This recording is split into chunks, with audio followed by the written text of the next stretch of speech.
नमस्कार, मी लोकशाही धडक मोर्चा बाप्पू कौतिक माळी बोलतो।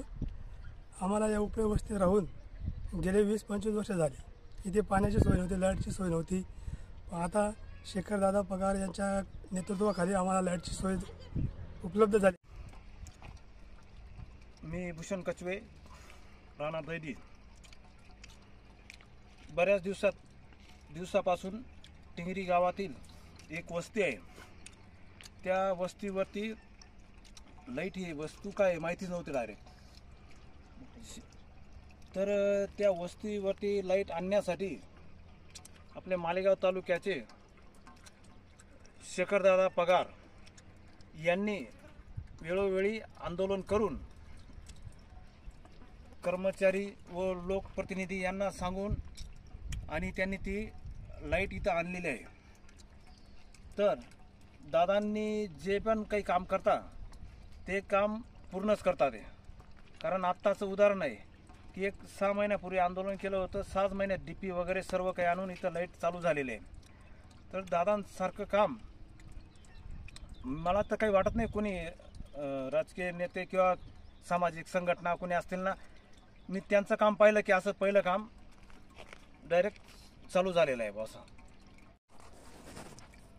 आज टिंगरी गावातील जी काही उपळी वस्ती आहे, ह्या वस्तीवर हे लोक 25 वर्षापासून राहत असून 25 वर्षापासून हे लोक अंधारात राहत होते।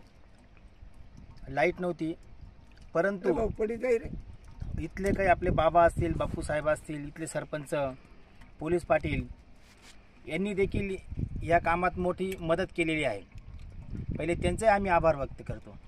परंतु 25 वर्षापासून लाईट नसल्या कारणाने एक वेळेस मी इथं काहीतरी कामानिमित्त आलो, त्यावेळेस मला बापू साहेबांनी सांगितले की शेखरदादा आमच्या वस्तीवर 25 वर्षापासून लाईट नाही। तर मला सुद्धा आश्चर्य वाटलं की देश स्वातंत्र्य आज 78 वर्ष होत आली, आजही वाडी वस्तीवर लाईट नाही म्हणजे सगळ्यात मोठं दुर्दैव आणि काम खूप छोटंच आहे। तर मी सगळ्यांशी चर्चा केली तर काही लोकांना हसू आलं की 25 वर्षापासून लाईट नाही म्हणजे कुठेतरी खोटं बोलतात किंवा वेड्यात काढतायत। परंतु प्रत्यक्ष येऊन मी इथे एक न्यूजची टीम आणली आणि त्या सगळ्या बातम्या प्रसारित केल्या। त्यावेळेस खरं पटलं की या वस्तीवर लाईट नाही आणि लाईट आणण्यात सरपंच असतील किंवा इथले पोलीस पाटील त्यांना थोडे अडचणी येत होत्या। कारण हे गायरांचं असल्यामुळे त्यांना कुठेतरी त्या अधिकाऱ्यांना कुठेतरी मर्यादा येतात।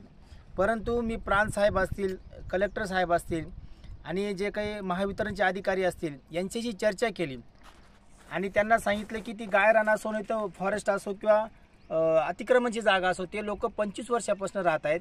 तर तिथं आज जवळजवळ 40-50 घरांची वस्ती आहे, तर त्यांना लाईट दिली गेली पाहिजे। मी ती कशी देता येईल तुम्ही ठरवा। आणि 25 वर्षानंतर का होईना 6 महिन्यापासून आम्ही पाठपुरावा करत होतो, आंदोलनं केली आणि लोकशाही धडक मोर्चाच्या नेतृत्वाखाली आंदोलन केल्यानंतर आम्हाला आंदोलनात त्यांनी आश्वासन दिलं की या वस्तीला लाईट दिली जाईल। आणि आज काही का असेना सगळ्यांच्या आशीर्वादाने भूषण भाऊ असतील, शरद भाऊ असतील, बापू साहेब असतील, बाबा असतील, तसे इथले सरपंच साहेब आणि पोलीस पाटील साहेब यांनी देखील चांगली मदत केली।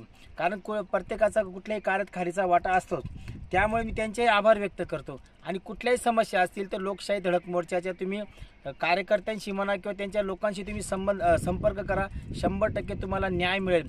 आणि आनंदाची गोष्ट आहे की आज आपल्याला अंधारातून आपण प्रकाशात आलो। असंच काम लोकशाही धडक मोर्चाचं चालू राहील। प्रश्न कुठलाही असो, आपल्याला याच्यावर राजकारण करायचं नाही, याच्यावर आपल्याला कोणाला दोष द्यायचा नाही। आमचा उद्देश इथं एकच आहे की जे लोक पीडित असतील, वंचित असतील त्यांना न्याय मिळाला पाहिजे। जे लोक अंधारात असतील त्यांना प्रकाशात आणण्याचं काम आपण करतो।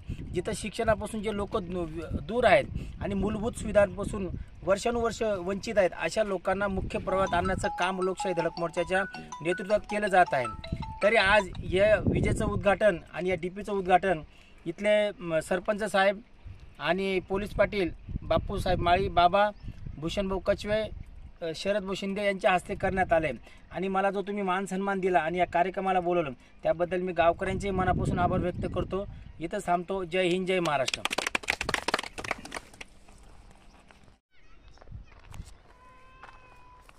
बरोबर।